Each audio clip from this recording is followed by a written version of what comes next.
Welcome back to News Desk. Now to Meru now, where an alarm has been sounded over high teenage pregnancies that is posing a threat to the future of young girls. Hard-hit areas are Tigania and Igembe, where poverty levels are blamed for the vice. And as Marion Barasa now reports, a report has shown that over 4,000 girls aged between 10 and 19 got pregnant early this year. Teenage pregnancies in Meru County has reached alarming levels. New data revealed by Deputy County Commissioner James Mbote shows a staggering 4,360 girls aged between 10 to 19 got pregnant between January and May this year alone. Na ninajua saa hii tungeweza kusema ukweli. Where you are na where you are sitting. Unanjua mtoto ambaye ako na mimba na unanjua ni wa huyo jamaa wa bodaboda na huwezi sema. Swali ni kwa nini ulikuja kuhusu mambo ya watoto kama huwezi tusaidia?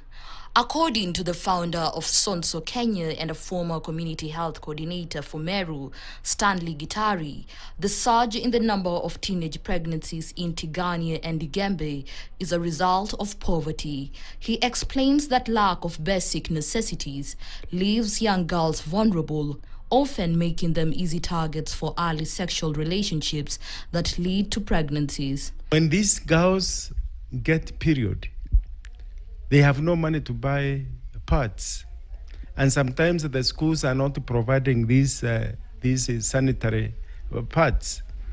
And obviously, when a girl gets somebody who can be able to provide, for example, money for the pant, money for food, money for school fees, they are also going to reciprocate in kind. Family Life Councillor Mary Gitari echoed these sentiments, saying that absence of essential needs drives girls to seek money through any means, often forming relationship with men or boys, particularly border operators. There are people there, men, sorry to say, they are there, and they are looking for these young girls.